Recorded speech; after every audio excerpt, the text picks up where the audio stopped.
안녕하세요. 소리의 가치입니다. 구독과 좋아요, 알림 설정 부탁드려요. 오늘의 사연 시작할게요. 처음 써보는 글이라서 편하게 쓰겠습니다. 불편하셔도 이해해 주시면 감사하겠습니다. 속이 너무 답답해서 임금님 귀는 당나귀 귀 심정으로 두서없이 썼습니다. 편의상 전 남편을 남편이라 칭하겠습니다. 사회생활을 하다가 남들보다 늦은 나이에 대학을 가서 졸업할 때쯤 임신을 했습니다. 마지막 학기 종강 전에 상견례를 마쳤는데 종강하고 나서 임신 사실을 알게 되었습니다. 결혼식 날짜까지 잡아뒀으니 임신은 별 문제가 아니었죠. 그런데 유산기 때문에 유산방지제를 계속 사용하며 주사를 맞다가 결국 2번이나 입원을 했습니다. 첫 번째는 약간의 하열과 자궁 주변에 피가 고여 있다며 입원을 하였습니다. 두 번째는 웨딩 촬영 전날 양수가 터졌고 촬영 당일날 하혈을 했습니다. 양수 양이 애매해서 양수인지 몰랐습니다. 급한 대로 근처 병원을 갔는데 하혈이 심해서 당장 입원해야 된다고 했습니다. 입원하고 웨딩 촬영 위약금도 물어냈고요. 그렇게 아기도 지키고 결혼식을 올렸습니다. 결혼식을 할 때쯤이 5, 6개월이었습니다. 저는 원래 밖에 돌아다니는 것을 좋아했는데 임신 초기에는 누워만 있었고 중기에도 친정부모님이 계속 걱정하셔서 밖에 돌아다니지 못했습니다. 그래서 남들 다 하는 만삭사진도 못 찍었다가 막달에 만삭사진 겸 제주도 여행을 계획했습니다. 제주도 여행 일주일 전 밤새 가진통이 와서 새벽에 병원으로 갔습니다. 의사 선생님이 여행을 취소하는 게 좋을 것 같다고 하셔서 그렇게 했습니다. 시간은 차로 5분, 친정은 차로 10분에서 15분이지만 엄마 품이 그리워서 남편과 친정에 가 있었습니다. 마지막 검진을 받으러 병원에 갔는데 선생님이 아기가 크다며 예정일에도 소식이 없으면 바로 다음 날에 유도분만을 하자고 했습니다. 무섭고 두려웠습니다. 저는 임신 기간에 별로 불편한 게 없었습니다. 입덧, 배가 무거운 것, 다리가 붓는 것을 제외하면 딱히 없었습니다. 변비도 없었고 잠도 잘 잤고 먹는 것도 잘 먹었습니다. 그런데 예정일이 다가오니 맘카페에서 본 유도분만 후기, 유도분만 실패 후 제왕절개 이런 글들을 보고 잠이 오지 않았습니다. 그래서 남편 핸드폰으로 게임을 했습니다. 남편이 게임을 좋아해서 핸드폰에 게임이 많이 설치되어 있습니다. 그리고 게임을 끄다가 실수로 뭔가를 잘못 눌렀는지 사용했던 앱들이 나왔습니다. 평소에 핸드폰을 보지 않고 제 것과 다른 기종이라서 익숙하지 않았습니다. 판도라의 상자를 열어버린 거죠. 그동안 남편이 시옷 매매를 시도해왔던 흔적을 보게 되었습니다. 하혈이 심해서 병원에 입원했을 때 신혼가구 맞추러 다녔던 그날 밤 임신기간 내내 아픈 적 없던 저에게 남편이 개도 안 걸린다는 여름 감기를 옮겨놓고 지방 출장을 갔을 때 지방 출장 갈 때마다 저에게 일이 바쁘다며 연락 못한다고 했을 때였습니다. 이런 걸 처음 보는 저도 이놈은 상습범이란 걸 느꼈습니다. 머리가 핑 돌고 심장이 미친 듯이 뛰었습니다. 내가 본 게 잘못 본 것이라 믿으며 보고 또 봤습니다. 그것을 보고 멍하니 있다가 거실로 나와서 캡처한 후 제 핸드폰으로 보냈습니다. 그리고 제가 생각하는 게 맞는지 물어보기 위해서 친정 오빠한테도 보냈습니다. 친정 오빠는 맞다고 했습니다. 다시 방에 들어갔는데 제 인기척에 남편이 깼고 저보고 표정이 왜 그러냐 물었습니다. 별거 아니라고 했지만 저는 표정을 숨기지 못합니다. 이상함을 느꼈는지 핸드폰을 보더니 제가 생각하는 게 아니라고 하더군요. 그런 걸 처음 보는 저도 이게 한두 번이 아님을 알고 시혼 매매 시도뿐만이 아니라 아이와 나는 어떻게 해야 하나 라는 생각이 들었고 이놈과는 안 살고 싶었습니다. 그런데 바로 다음 날이 출산 예정일이었습니다. 남편은 무릎을 꿇으며 자기 위로할 때 이렇게 실제로 시혼 매매 관계자랑 대화하며 사진을 주고받고 그 상황을 상상하며 자기 위로를 한다고 했습니다. 남편 말이 100번 맞다고 해도 정상적인 성관념이 아니라고 생각했습니다. 한편으로는 어쩐지 성욕이 강한 남편이 임신한 후로 손끝 하나 안 건드려서 이상하게 잘 참는다고 생각했습니다. 개소리를 펼치는 남편에게 장소가 친정이라서 소리 한번 못 지르고 아기가 다 들을까봐 꾹꾹 눌렀습니다. 물론 울지도 못했고요. 그렇게 날밤을 새고 아침이 됐는데 사위 아침밥 차리러 일어난 친정엄마가 우리의 이상한 낌새를 눈치채셨습니다. 무슨 일이 있어도 삼시세끼 밥은 꼭 챙겨 먹는 남편이 아침을 거르고 출근한다고 해서였습니다. 삼시기의 밥돌이입니다. 저는 숨도 쉴 수 없어서 엄마한테 털어놓았고 엄마는 기절할 뻔하셨습니다. 엄마가 아빠한테도 얘기하셨고요. 남편은 출근한다더니 시모한테 가서 다 불고 있었습니다. 여기서 잠깐, 저희의 연애 기간은 6개월에 결혼 준비까지 하면 1년이었는데 시모는 그 기간에도 저희가 싸우면 친정엄마한테 전화해서 애들이 싸웠는데 어떡할 거냐는 개소리를 시전하신 분입니다. 그럼에도 불구하고 연애를 유지했던 건 제가 남자에 미쳤었기 때문입니다. 연애 때 마마보이 기질이 있는 것 같았지만 자신은 몰랐다는 말에 믿어줬건만 큰일이 생기니까 지 엄마한테 갔다는 소식을 들은 저는 피가 거꾸로 솟았습니다. 시가에 찾아갔습니다. 그때 시부는 여행 중으로 시모와 남편이 저를 맞이했습니다. 시모는 저를 보며 무릎 꿇고 우셨습니다. 남편이 잘못한 일에 시모가 그러는 걸 보고 마음이 아팠습니다. 그렇지만 이왕 알게 되신 거 본인 아들이 어떤 짓을 했는지 보여드렸더니 보시다가 못 보시겠다고 하며 저에게 한마디 하셨습니다. 근데 얘 안 했다고 하잖니. 큰 집은 절대 알면 안 된다. 그 집 사람들이 남편을 멸시해. 큰 집이 바로 앞인데 잘 살고 많이 배워서 자격지심이 있습니다. 시부모는 시골 사람이고 못 배웠습니다. 무슨 이런 어이없는 집안이 있나 했습니다. 안 하면 다인가요? 이런 짓 한 게 잘못된 거 아닌가요? 하니 그건 그렇지 라고 하셨습니다. 저는 그 집을 나오고 싶었습니다. 시모랑 말이 안 통하며 남편은 무릎 꿇고 묵묵부답이었습니다. 정작 울며 불며 잘못했다고 다시는 안 그런다고 해야 할 남편 대신 시모가 더 난리였습니다. 저는 집으로 간다고 했습니다. 그랬더니 시모가 같이 가자고 하는 겁니다. 가는 길에 과일이나 사가자고 마트에 들리자고 합니다. 이때 시모가 돌았나 싶었습니다. 정상적인 사고방식이 아닌 거죠. 저는 됐다고 했지만 친정에 처음 가는 상황이었기 때문에 그러면 안 된다고 굳이 샀습니다. 집에 가보니 친정엄마는 정신이 반쯤 나갔고 아빠는 가게도 제쳐놓고 와 계셨습니다. 엄마 아빠를 보니까 피가 거꾸로 쏟았습니다.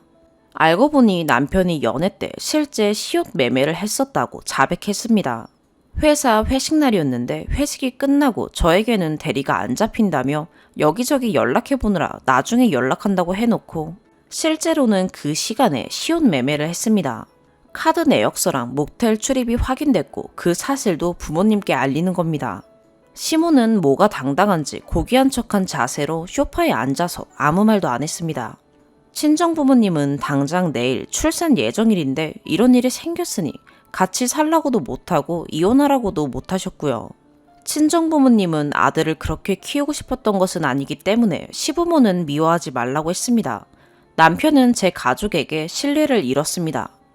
당사자인 나는 그제서야 울음이 터져나왔고 소리 지르며 아기 낳을 때 오지 말라고 했습니다. 남편은 울며 잘못했다고 했지만 지가 잘못해놓고 지 엄마 뒤에 숨었던 그놈은 가망이 없다고 생각했습니다. 저는 피눈물이었고 그놈은 빨리 이 상황을 만회하고 싶어서 흘린 눈물이었습니다. 어찌저찌 부모님의 설득과 이모의 설득으로 한 번만 눈 감아주기로 했습니다. 사실 그러고 싶지 않았지만 아기가 태어나지도 않았는데 아빠 없는 아이로 둘 수는 없었습니다. 유도분만을 이틀 하다가 안 돼서 제왕절개를 하였습니다. 유도분만 이틀 전에 그 일이 터져서 총 4일 동안 아무것도 먹지 못했더니 진진통이 왔을 때 견디질 못했습니다. 진진통이 온 상태로 차가운 수술실에 들어갔는데 눈을 감았다 떴더니 아기가 나와 있었습니다. 그때 본 아이의 모습은 참 이루 말할 수 없습니다.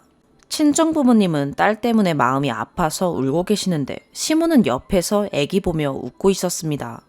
마취가 안 돼서 전신 마취를 했는데 말은 못했지만 다 봤고 다 기억합니다. 그날 시부가 여행에서 돌아온 날인데 일찍 왔음에도 술 마시느라 병원에 와보지도 않아서 친정 부모님이 화가 나셨었습니다. 제왕절개를 했기 때문에 일주일 입원해 있어야 하는데 출산 다음날 시부가 와서 결혼 전엔 남자들이 그럴 수 있다고 했고 결혼 후에는 그러면 안 되는 거 아니냐며 혼낸 것도 안 혼낸 것도 아니었습니다. 매우 부드럽게 말했거든요. 정말 이 집안은 정상이 아니구나 싶었고 그때부터 정말 시부모를 경멸했습니다. 그리고 남편은 노력하지 않았습니다. 금세 아무렇지 않아 했습니다. 왜냐하면 제왕절개하고 바로 다음 날부터 걷게 하는데 못 걷는다고 보면 됩니다. 아기를 보러 2분 갈 거리를 1시간을 갔습니다. 자꾸 걸어야 빨리 회복된다고 해서 화장실도 자주 가려고 했고, 아기 면회 시간은 1시간 전부터 일어나서 갔습니다. 근데 그런 저를 귀찮아하기 시작했습니다. 출산 후 3일째 되는 날이었는데 눈치가 보이기 시작했습니다. 일주일이 지나고 산후조리원에 들어가서도 그랬습니다. 잠만 쳐 자고 식사 시간만 더럽게 잘 지키는 겁니다. 그래서 제가 울면서 나한테 미안한 거 맞냐고, 더 잘해줘야 되는 거 아니냐고 얘기했습니다. 그런 상황에서 시무가 산후조리원 비용은 남들 보니 시가에서 해준다며 제 통장으로 넣어주셨습니다. 조리원 비용을 준비해놨던 상태였고 생각지도 않았던 부분이라서 돈이 들어온 거 확인하자마자 시모에게 감사하다고 전화했습니다. 그런데 남편 놈이 나중에 알고 저에게 시모한테 감사하다고 전화했냐며 물었습니다. 그렇게 여차저차 조리원 퇴소를 하고 집에 갔습니다. 친정엄마가 한 달간 산후조리를 해주기로 했습니다. 그동안 남편 놈은 빨래, 설거지, 집안일 아무것도 안 하고 친정엄마가 다 했습니다. 글이 너무 길어져서 훈일을 간단하게 적어보자면, 저는 남편에게 부부 상담을 얘기했고 남편도 알았다고 했지만 묵묵부답이었습니다. 결국 저는 아기한테 미안하지만 모유 수유보다 제가 먼저 뛰어내릴 것 같아서 우울증 약을 먹게 되었고, 남편이 하는 말이 네가 우울증 약 먹으니까 괜찮은 것 같다 라고 개소리를 했습니다. 그리고 제가 시부모를 미워하니 그게 느껴졌나 봅니다. 시부가 저를 무시하는 겁니다. 동네 사람들 앞에서 저는 중요하지 않고 손주만 있으면 된다는 소리를 하며 저를 무례하게 대했습니다. 사실 저는 결혼식 날 한숨도 못 잤습니다. 결혼식 4일 전에 시부가 술을 마시고 시호추행을 해서 남편에게 말했더니 제 말에 남편이 불쾌했고 시가에 전달하지 않아서 결혼식 전날까지 울었습니다. 시모는 우울증 약이 필요하면 먹고 앞으로 지 아들은 안 그럴 테니 저만 정신 잘 차리면 된다는 개소리를 했습니다. 전 결국 이혼을 결심했습니다. 남편 핸드폰에서 친구들과 업소 얘기한 걸 봤기 때문입니다. 그날이 아이 100일이었습니다. 양가 부모님한테 말씀드리니 시모가 하는 말은 걔네랑 놀지 마. 그럼 됐지? 해결됐으니 문제없다. 라는 겁니다. 시부모와 친정 부모님을 모셨는데 시부모가 먼저 도착했습니다. 저를 앉히더니 왜 친정 부모님을 부르냐고 큰 소리를 내는 겁니다. 저는 못 살겠다고 했더니 시부가 웃길래 왜 웃으시냐고 물었고 시부는 소리쳤습니다. 어디서 어른한테 눈 똑바로 뜨고 말대꾸 하냐고요. 지금 생각해도 기가 찹니다. 신우가 이런 일을 당해도 저렇게 가만히 있을까? 절대 아닐 거라는 생각을 했습니다. 그렇게 아이와 집을 나와 친정으로 갔습니다. 이혼을 결정했는데 주변에서 정말 잘 생각해보라고, 한 번만 눈 감아줄 수는 없겠냐는 얘기들을 해서 정신과도 열심히 다니고 약도 열심히 먹고 상담도 받으러 다녔지만 아이가 있는 몸이라 온전히 생각할 수 없었습니다. 하지만 아이만 생각하면 이혼은 안 되지 하고 남편의 태도를 지켜봤습니다. 남편은 노력했다고 말하지만 아무것도 노력하지 않았습니다. 제가 시혼매매 얘기하는 게 듣기 싫고 지 부모한테 못되게 굴었으니 오히려 잘못했다고 빌라고 했습니다. 저는 더 시혼매매 얘기를 했고 남편도 결국 이혼하겠다고 했습니다. 애는 내가 키운다고 하니 양육권, 친권이 다 나에게 있으니 이제 본인에게 아이에 대한 책임은 없다는 미친 소리를 했습니다. 집은 시모가 해주고 저는 혼수를 해갔는데 갑자기 남편 놈이 냉장고는 지가 갖고 싶답니다. 제가 적금 300만 원을 가지고 있었기 때문에 냉장고를 놓고 가던지 300만 원을 내놓던지 둘 중 하나를 하라고 했습니다. 참고로 축의금 들어온 것으로 아기 용품을 샀습니다. 근데 시부모와 남편 놈이 저보고 돈도 못 버는 게 흥청망청 쓰고 씀씀이가 해프다고 했습니다. 지 아들은 몇십 주면서 시혼 매매하는 놈인데 말이죠. 똥 묻은 개가 벼 묻은 개 나무란다더니 딱 걸맞는 소리네요. 저는 아이를 20년 길러야 성인이 되는데 월급을 400만 원 받는 놈이 양육비는 50만 원 주겠답니다. 결국 협의해서 3살 때까지만 산정 기준 표대로 주기로 합의하고 그 후로는 65%만 주겠다고 했습니다. 소송까지 갈 여력이 없어서 그렇게 하겠다고 했습니다. 이혼하고 이사하는 날 그놈은 시모의 말에 출근도 안 하고 이사하는 걸 지켜봤고 이사 전날에 돈 되는 물품은 지 차에 다 실어놨습니다. 애기 이유식 블렌더, 쓰레기통까지 전부 말이죠. 결혼할 때 나한테 들어온 축의금 다 내놓으라고 했더니 개소리 말랍니다. 잘못은 지가 해놓고 제가 쫓겨나는 것 같아서 기분이 더러웠습니다.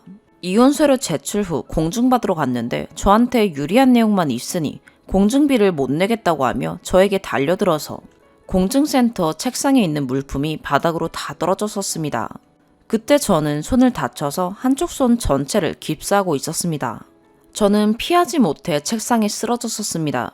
친정집에 우풍이 세서 아기가 감기를 2달째 앓고 있었는데 안 되겠다 싶어서 아기 먼저 살리자 싶어 신혼집으로 들어갔습니다. 그놈은 해외 출장 중이었는데 시모는 시간만 되면 저에게 전화하고 찾아왔습니다. 물론 친정집에 있을 때도 말이죠. 제가 울면서 가시라고 나 좀 내버리더라고 했더니 우셨답니다. 왜? 며느리한테 무시당했다고 생각해서요. 시모 입으로 직접 말했습니다. 별거 중에 남편 놈이 음주운전을 했다가 남의 차를 박았답니다. 시모 저한테 찾아왔습니다. 제가 정신을 못 차리고 중심을 못 잡으니 남편이 음주운전하다 사고가 난 거라고요. 어이가 없었습니다. 남편은 저를 만나기 전부터 음주운전을 상습으로 했었고 그러다 차가 폐차될 정도로 사고가 났고 수술도 했다고 했습니다. 음주운전 기록은 없음, 운전 미숙으로 처리시켰다고 합니다. 남편은 음주운전하면 시부모가 나서서 처리해줬습니다.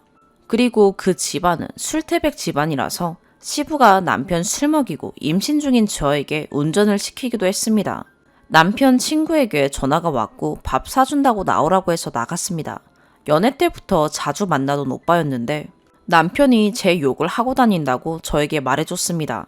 제가 지 부모한테 못되게 굴어서 이혼하는 거라고 했답니다. 전 오빠에게 사실대로 모든 이야기를 해줬습니다. 여기까지 적지만 이 외에도 많은 문제가 있는 시가입니다. 친정부모님은 시부모 잘못이 아니라고 했지만 저에게 하는 걸 보니 부모가 저러니 자식이 저러는 거라며 그 동네 가서 다 떠벌리고 다니고 싶다고 하셨습니다. 실제 면접 교섭권은 한 달에 2번, 1박 2일이지만 아이가 어려서 떨어지려고 하지 않습니다. 하지만 그놈은 2-3달에 한 번 아이를 보러 옵니다. 저는 그놈 면상 안 보니 좋지만 아빠도 모르는 아이를 생각하면 그렇지도 않습니다. 아이 돌 때, 크리스마스 때, 새해 때 빈손으로 왔습니다. 또 아이는 아빠인 줄도 모르는데 올 때마다 아빠 해보라고 시켜서 그럴 때마다 아이가 울어 달래는데 진을 뺍니다. 제 아이는 잘 울며 잘 그칩니다. 그런데 애 아빠 놈이 저럴 때마다 잘 안 그칩니다. 애한테 상처되는 건 아닌지 화가 납니다. 그래서 친정엄마가 극대노하셨습니다. 그놈은 올 때마다 연애 때는 제가 사주는 거 아니면 안 입던 메이커 제품, 명품을 두르며 나타났습니다. 근데 태가 안 나서 웃겼습니다. 엄마한테 원래 그런 놈이니까 그런 짓 한 거고 마음 쓰면 엄마만 힘드니까 마음 쓰지 말라고 했습니다. 우울증 약을 1년 먹었고 정식 상담을 3달 받았습니다. 지금은 괜찮아졌는데 겨울에 눈이 많이 왔을 때 안 괜찮았습니다. 눈이 많이 쏟아지는 날 아이는 눈을 처음 보는 거니 같이 밖을 보고 있었습니다. 날이 어두워지니 사람들이 집에 들어가는데 아이들은 엄마 아빠 손잡고 나오고 썰매를 타고 눈사람을 만들고 오손도손해 보였습니다. 마음이 너무 아팠습니다. 나도 저렇게 해줄 수 있지만 그래도 아이가 아빠의 빈자리를 느끼진 않을까 라는 생각에 두렵고 걱정이 됐습니다. 그런 생각을 하다가 화가 났습니다. 약 먹고 상담받으며 무시하려고 노력했던 일들을 이제서야 원래 저런 놈이니까 라고 진심으로 무시할 수 있게 됐는데 너무 화가 났습니다. 추가, 아이랑 잘 살고 있는데 면접 교섭권은 지키지 않고 1년에 6번 아이를 보러 왔습니다. 아이의 돌, 크리스마스, 어린이날, 새해 등 기념일에 10원 한 푼 안 줬습니다. 그리고 아이를 만날 때면 아빠라고 말해보라고 시켜서 아이가 겁먹어서 웁니다. 처음에는 너무하다 싶었고 빡치지만 지금은 원래 저런 놈이었으니 하고 넘어갑니다. 이제 아이가 말을 하기 시작했습니다. 아이는 아빠가 뭔지도 모르는데 미리 준비를 해야 될 것 같아서 아이 아빠한테 말했습니다. 전처럼 2-3달에 한 번씩 아이를 보러 오는 건 아이한테 좋지 않을 것이고 이제 말 트이기 시작했는데 아이와 친해지려면 자주 보고 싶으면 언제든지 오라고 했는데 왜 안 오냐고 했습니다. 아이 아빠는 출장 때문에 어쩔 수 없다. 어떻게 할지 생각해 보겠다고 하였습니다. 생각해보겠다는 말에 이혼할 때 그 한마디에 피말리며 지낸 생각에 피가 거꾸로 쏟았습니다. 남의 자식도 아니고 지 자식인데 이혼으로 큰 상처를 줬으면 더 이상의 상처는 주지 말아야 하는 것 아닙니까?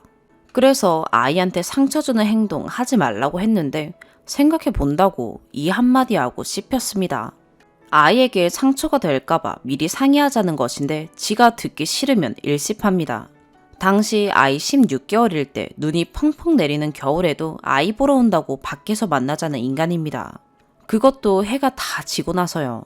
저도 너무 화가 나서 차단해버렸습니다. 저는 그래도 애 아빠라고 아빠 대우 해주려고 했는데 애에 대해서는 하나도 모르고 상처 주지 않는 방법으로 키워보고자 상의 좀 하자고 하면 답도 없고 뭐만 말하면 일십으로 무시를 하니 엿먹이고 싶습니다. 도와주세요. 전 남편 시부모가 나고 자라고 아직도 살고 있는 곳이 시골입니다. 시골 특성상 폐쇄적이고 소문이 빨라요. 동네에 현수막을 걸어서 얼굴도 못 들고 다니게 망신시켜주고 싶은 심정입니다. 회사에도 알리고 싶은데 양육비 안 줄까봐 좀 걱정이네요. 동네에도 회사에도 또 다른 방법도 괜찮으니까 그놈이 타격받을 만한 방법이 없을까요? 도와주세요. 참고로 쉬운 매매 시인한 카톡 내용과 녹취록 모두 가지고 있습니다. 두 번째 추가. 전 남편은 양육비는 줍니다. 저도 마음 같아선 양육비만 받고 애는 안 보여주고 싶습니다. 근데 애 아빠는 양육비 주는 값으로 애를 보겠다는 뜻입니다. 80만 원 정도 받고 새 돌 때까지만 그렇게 받기로 했습니다. 경제적으로 자립만 된다면 양육비 안 주고 애도 안 보여주고 싶습니다. 아이가 어릴 때 아팠어서 새 돌 때까지는 곁을 지켜주려고 노력 중입니다. 하지만 현재 양육비를 받지 않으면 힘든 상황이라서 그럼 애한테 애매하지 않고 헷갈리지 않게 행동을 분명히 해달라고 한 겁니다. 그딴 식으로 할 거면 보지 말라고 하고 싶은데 3개월 동안 받았던 심리상담과 법원에서의 상담에서 아이와 아빠 사이에 간섭하지 말라고 해서 차마 그 말은 안 하고 있습니다. 아이 아빠한테 미련은 추호도 없습니다. 아이 아빠로서 아이에 대해 조금이라도 생각을 바란다는 게 제 욕심일까요? 두 번째 사연입니다. 제 얘기는 아니고 제 엄마 얘기입니다. 이번에 웃기고 어이없는 일이 있어서요. 일단 저는 27살이고 재활병원에서 일하는 작업치료사입니다. 재활병원에서 근무하는 사람들은 사적 모임 금지가 되어 있고 저희 가족들만 5명이고 시골 내려가면 5명 이상이라 금지 대상이어서 저희 가족은 안 내려가겠다고 했어요. 게다가 저희 병원은 설날에 타 지역 이동하면 개인 사비로 병원 가서 코로나 검사를 받거나 선별진료소 가서 코로나 검사를 받고 검사 결과 나올 때까지 개인 연차 쓰고 쉬라고 했어요. 사실 엄마 아빠도 가기 싫어하긴 했는데 이번에 이런 기회가 잘 됐다 싶어서 안 내려가는 거기도 해요. 저도 할머니가 싫어서 혹시 시골 갈까봐 설날에 휴일 근로 신청해 놓기도 했고요. 엄마가 할머니한테 전화해서 이번 설에는 어려울 것 같다. 제가 재활병원에서 일해서 오다 가다 감염되면 구상권 청구해야 되고 재활병원에 있는 환자들 다 감염돼서 어려울 것 같다고 하니까 할머니가 며느리만 오라네요. 자기 밥 누가 해주냐고 설에 누가 해준 따뜻한 밥 먹고 싶다고요. 저희 다 어이없어 했죠. 솔직한 말로 엄마가 오다 가다 기차 안에서 감염돼서 저한테 옮기면 제가 병원에 있는 환자들한테 옮기는 거고 더 어이없는 건 자기 딸들 아들 놔두고 왜 저희 엄마한테만 그러는 건지 어이없었죠. 저희 아빠는 1남 4녀 중 장남입니다. 엄마가 그 말 듣고 어이없어서 일단 끊고 큰고모한테 전화해서 이번 설에 각 가족당 대표 1명씩만 설에 가서 하루 자고 오자고 하니까 큰고모가 자기네 가족 바쁘다고 싫다고 했어요.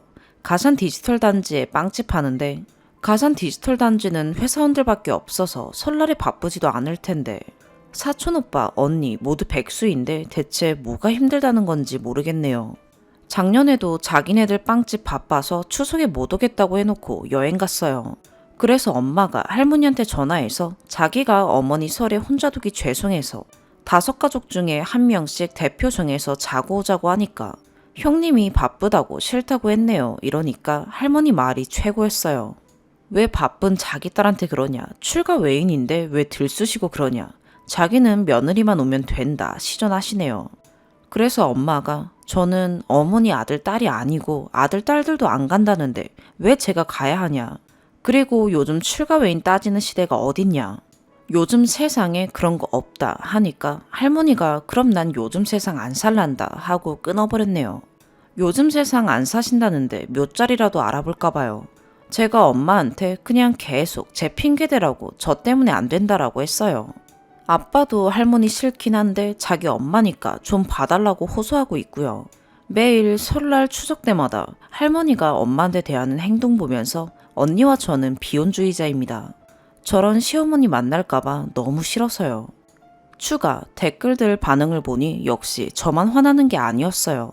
성언에 힘입어 한 가지 썰을 더 풀어보자면 아빠가 회사 특성상 광주에 발령받아서 아빠랑 엄마랑 광주 가서 회사에서 내주신 사택에서 둘이 사셨어요. 하필 할머니도 광주에 사는 바람에 할머니가 뭐하러 사택에서 사냐.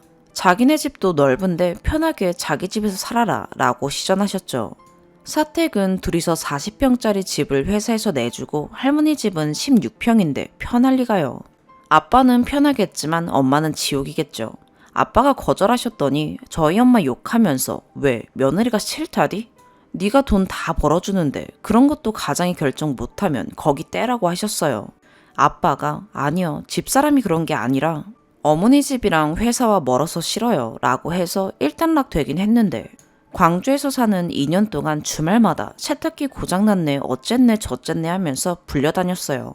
그러다가 아빠가 2주 전에 서울로 다시 발령받으면서 서울로 오게 됐는데 광주 떠나기 전에 엄마 아빠가 할머니 집에 인사드리러 갔대요.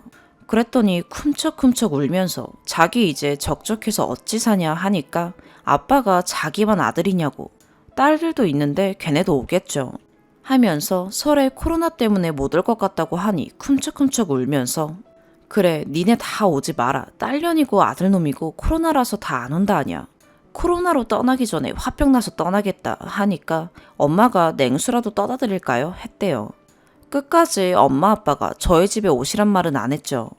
엄마도 아빠도 저희 집에 설 지내러 할머니 오시는 건 지옥이니까요. 할머니 집에 설 지내러 가면 이틀 동안만 지옥이지만 저희 집에 모시는 건 설 내내 할머니 갈 때까지 지옥이니까요. 그렇게 서울로 오는 길에 아빠가 막내 고모한테 전화가 왔대요. 옆에 엄마가 있는 상황이었고요. 할머니가 막내 고모한테 이른 모양이었어요. 끝까지 자기네 집에 오란 말을 안 한다고요. 보통 할머니가 자기 딸한테 며느리가 자기네 집에 오란 말 절대 안 한다 라고 이르면 딸들은 보통 엄마 우리 집에 와 이번 설엔 우리 집에서 보내자 이게 정상 아닌가요? 막내 고모가 대뜸 저희 아빠더러 새언니 어떻게 그럴 수 있냐며 말이라도 저희 집에서 보내라고 하지 그랬냐고 이랬대요. 진짜 고모들도 정상이 하나도 없어요. 아 맞다 저희 아빠 욕을 많이 해주시는데 네 더 해주세요. 저도 아빠 이해 못해요. 근데 이게 현실 같네요. 자기도 이런 엄마가 싫지만 그래도 엄마니까 어쩔 수 없다는 마인드예요. 할머니가 노답처럼 나와도 아빠가 답답하게 이러지도 못하고 저러지도 못하고 있으면 엄마가 전화기 뺏어서 안 된다고 하시는 역할이거든요. 결국 나쁜 사람은 저희 엄마죠. 근데 이번 상황은 아빠도 할머니 집 가기 싫어서 자기도 회사에서 타 지역 이동하지 말랬다라고 저 따라서 그렇게 말했다가 할머니가 며느리 데리고 오라고 한 거라 전화 끊고 나서 엄마한테 아빠 두들겨 맞았어요. 뭐 결론적으로 결국엔 막내 고모만 할머니 집에 가서 보내기로 했네요. 할머니는 자업자득이라고 생각해요. 며느리한테는 출가 외인 시전하면서 엄마만 부려먹으려고 하지. 아빠는 엄마 괴롭히고 사이에 껴서 이러지도 못하고 저러지도 못하지. 고모들은 어렸을 때부터 딸이란 이유로 아빠랑 차별받아서 대학도 안 보내주고 그러니 당연히 자기 엄마 싫어하겠죠. 저 같은 경우도 월급을 많이 받진 않지만 전문직이고 대학교 졸업장 마르기도 전에 취직했어요. 언니도 교사라 절대 잘릴 일이 없고요. 사촌 오빠들은 좋은 대학 나오면 뭐해요. 죄다 30대 중반 되도록 취직도 못하고 있는데 엄마 아빠한테 설날에 용돈 드리면 아빠는 자기 필요 없다고 이 돈 할머니 드리래서 그러기 싫다고 아빠한텐 용돈 주고 싶지만 할머니한텐 주기 싫다 하다가 그냥 저 주면서 할머니한테 드렸어요. 그 돈 그대로 사촌 오빠한테 가더라고요. 그래서 앞으로도 할머니한테 안 줄 거예요. 그리고 제 직업이 작업 치료사라 환자들이랑 접촉이 많은데 할머니가 남자난 쭈물떡거리는 직업 뭐가 좋다고 했냐고 망언 시전했네요. 저 솔직히 지잡되긴 해도 결국엔 먼저 취업하고 돈 벌고 있어서 제가 더 승자라고 생각해요. 저 대학 붙었다고 했을 때 그딴 곳 뭐하러 가냐 하고 주변 친구분들께 저 연세대 붙었다고 거짓말 치신 분이에요. 저희 언니는 경인교대 붙었는데 고려대 붙었다고 뻥친 사람이고요. 돌아가시면 만세 삼창 부를 기세예요. 뭐 썰이 많지만 여기까지 할게요. 전 늙어서 그런 할머니 되고 싶지 않아서 애도 안 낳으려고요. 오늘의 사연 여기까지입니다. 구독과 좋아요, 알림 설정 부탁드려요. 시청해주셔서 감사합니다.